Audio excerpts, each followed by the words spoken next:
آپ کو میں بتاؤں نبی کریم صلی اللہ تعالیٰ علیہ وسلم کے عظیم اخلاق کریمہ، بخاری شریف کی حدیث ہے، حضور مسجد نبوی میں تشریف فرما ہے۔ اس وقت مسجد نبوی، آج ہو سکتا ہے آپ کے ذہن میں جو امیج ہے مسجد نبوی کی، بہت بڑی عالی شان مسجد، لیکن وہ زمانہ نبوی میں اس طرح کی نہیں ہے۔ کچی دیواریں تھی، اوپر چھپر کے چھت پڑے ہوئے تھے اور مٹی کی زمین تھی۔ یہ مسجد نبوی کی شکل اس زمانے میں حضور اکرم صلی اللہ تعالیٰ علیہ وسلم اپنے صحابہ کے ساتھ بیٹھے ہیں۔ ایک دیہات کا رہنے والا شخص آیا۔ ایک بات یاد رکھیں کہ دیہات میں، گاؤں میں رہنے والوں کے اخلاق اور تمیز میں بڑا فرق ہوتا ہے، ان کے ہاں آداب کی کمی ہوتی ہے۔ وہ شخص آیا اور مسجد نبوی میں آ کر حضور صلی اللہ علیہ وسلم سے کچھ بات چیت کیا، اور تھوڑی دیر کے بعد مسجد میں ہی کھڑے ہو کر پیشاب کرنا شروع کیا۔ بخاری شریف میں یہ حدیث موجود ہے۔ جب مسجد نبوی میں کھڑے ہو کر پیشاب کرے تو صحابہ اکرام سب دیکھ کر کے دوڑانے لگ گئے، خذوہ خذوہ، پکڑو اس کو، پکڑو اس کو۔ اور صحابہ دوڑاتے تھے، وہ پیشاب کرتے ہوئے بھاگتا تھا پوری مسجد میں۔ نبی پاک صلی اللہ تعالیٰ علیہ وسلم نے فرمایا دعوہ، چھوڑ دو اس کو، کر لینے دو، پیشاب کر رہا ہے مسجد میں، چھوڑ دو اس کو۔ جب وہ صحابہ اکرام حضور کا حکم سنتے ہیں، سب پیچھے ہٹ گئے۔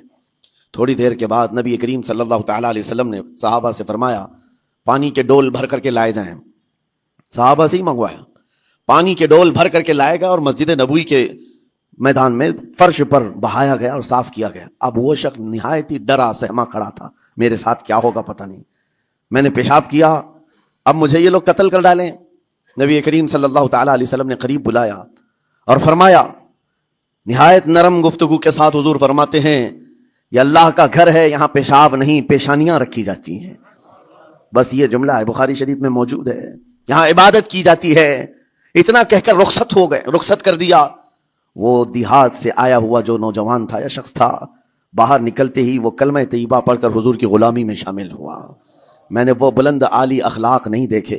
نبی کریم صلی اللہ علیہ وسلم کے بارے میں قرآن کہتا ہے فَبِمَا رَحْمَةٍ مِّنَ اللَّهِ لِنْتَ لَهُمْ، اللہ کی رحمت سے آپ لوگوں کے لیے نرم ہیں، اس لیے لوگ آپ کے ارد گرد لگے ہوئے رہتے ہیں۔ وَلَوْ كُنْتَ فَظًّا غَلِيظَ الْقَلْبِ لَانفَضُّوا مِنْ حَوْلِكَ، اے رسول اگر آپ سخت دل ہو جائیں تو پھر یہ سب چھٹ جائیں گے، آپ سے دور ہو جائیں گے۔ اس رسول کے لیے جب کہا گیا ہے کہ اگر آپ سخت ہو جائیں تو لوگ چھوڑ کر کے دور ہو جائیں گے، تو ہمارے اور آپ کے لیے کس قدر لہجے کی پابندی ضروری ہے۔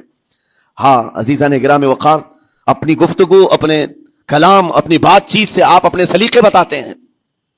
گالی گلوچ کرتے ہوئے جن کی صبح شامیں ہوتی ہیں، ان کو دیکھ کر کے ہی پہچان میں آ جاتا ہے کس گھر سے یہ تعلق رکھتا ہے، کہاں ان کی تربیت ہوئی ہے، کس طرح ان کے آداب سکھائے گئے۔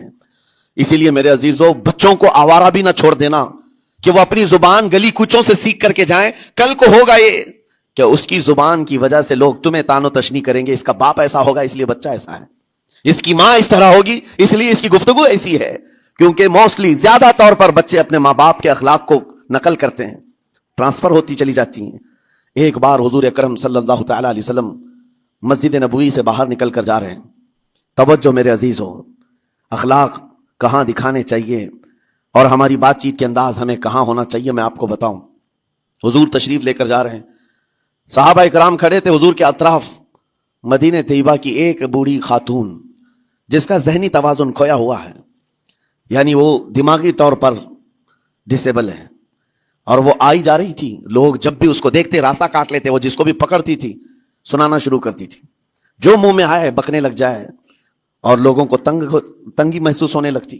صحابہ نے دیکھا کہ یہ عورت آ رہی ہے، حضور کی طرف آ رہی ہے، سب نے حضور صلی اللہ علیہ وسلم کو گھیر لیا، اس کا راستہ روکنے کے لیے اب آئے گی۔ اور نبی کریم صلی اللہ علیہ وسلم کے پاس اگر زبان درازی کرنے لگ جائے، پاگل عورت ہے، اور بک بک کرنے لگ جائے، حضور پاک صلی اللہ علیہ وسلم کے ادب میں کہیں کمی نہ آ جائے۔ صحابہ کا یہ ہمیشہ اہتمام رہتا۔ حضور اکرم صلی اللہ علیہ وسلم نے دیکھا تو صحابہ سے کہا ہٹ جاؤ، اس کو آنے دو، ہٹ جاؤ، اس کا راستہ چھوڑ دو۔ صحابہ نے کہا یا رسول اللہ صلی اللہ علیہ وسلم، اس کا ذہنی توازن ٹھیک نہیں ہے، دماغی طور پر وہ عورت ٹھیک نہیں ہے، وہ آئے گی اور لمبی باتیں کرتی ہے، لا یعنی باتیں کرتی ہے، کہیں آپ کی شان پاک میں کوئی گستاخی نہ ہو جائے۔ صحابہ روک رہے تھے، حضور پاک صلی اللہ علیہ وسلم نے سختی سے فرمایا، ارشاد فرمایا ہٹ جاؤ، اس کا راستہ چھوڑ دو، مجھے پتا ہے پورے مدینے میں اس کی کوئی نہیں سنتا، میں بھی نہ سنوں تو وہ کس کو سنائے گی، اگر میں بھی نہ سنوں تو وہ کس کو سنائے گی۔ یہ میرے مصطفیٰ کریم صلی اللہ تعالیٰ علیہ وسلم کے دربار عالی جاہ کی وہ بلند اخلاق کریمانہ کی ایک مثال ہے، جس کو خود میرے آقا نے فرمایا بعثت لاتمم مکارم الاخلاق۔ عزیزان گرامی وقار، لوگوں کے آج حالات ایسے ہیں کہ اچھے لوگوں کے ساتھ اخلاق الگ دکھائے جاتے ہیں، چھوٹے لوگوں کے ساتھ اخلاق الگ دکھائے جاتے ہیں. سٹیٹس کا آدمی ہو تو اس کے ساتھ ملنے کے طریقے الگ ہیں، اور غریب کوئی آ جائے، فقیر کوئی آ جائے تو اس سے ملنے کا انداز الگ ہو جائے. یہ نہ ہو، یہ ہم سب کے لیے نصیحت ہے. اسی ممبئی کی سرزمین پر میں آپ کو بتاؤں، ایک ماہیم شریف میں بزرگ حاجی صاحب ہوا کرتے تھے، آج سے تقریباً 10-12 سال پہلے کی. وہ کئی لوگوں سے ایک سوال کرتے تھے پکڑ پکڑ کر کے کہ میرا ایک سوال ہے، آپ جواب دیں گے، میرا ایک سوال ہے. کئی علماء سے انہوں نے پوچھا، مجھ سے بھی انہوں نے، جب میں نیا تھا مصر سے پڑھ کر کے آیا تھا، میرے پاس آ کر کہا، کافی سالوں سے میرے ذہن میں ایک سوال ہوتا ہے، میں آپ سے بھی پوچھنا چاہتا ہوں. کہا بتائیے کیا ہے؟ کہا میں حضور سرکار مجاہد ملت رحمۃ اللہ علیہ کا مرید ہوں. علامہ حبیب الرحمان مجاہد ملت، رئیس اعظم اڑیسہ، جن کے خدمات جلیلہ آج ہو سکتا ہے نئی جنریشن کو نہ معلوم ہو. ان کا لقب ہے مجاہد ملت، جنہوں نے سنیت کی بقا کے لیے اپنا تن من دھن سب قربان کیا تھا. وہ مجاہد ملت عظیم بزرگ ولی کامل ہے. یہ حاجی صاحب کہتے ہیں کہ میں ایک نارمل آدمی تھا، کڑیا تھا، یعنی گھر بنانے کا کام کرتا تھا. جب وہ ممبئی تشریف لاتے تو دوڑ کر کے ہر جگہ سے لوگ ملنے آتے، میں بھی گیا تھا. اور اس وقت میں جوان تھا. حضور مجاہد ملت رحمۃ اللہ علیہ کی بات وہ بتا رہے ہیں کہ لوگ لائن لگا کر کے مسافہ کر رہے تھے، مل رہے تھے. جب مل رہے تھے تو پھر میرا نمبر آیا، میں ملنے کے لیے گیا. بزرگوں کے سب ہاتھ چومتے ہیں، یہ ہمارے سنیوں کے طریق ہیں.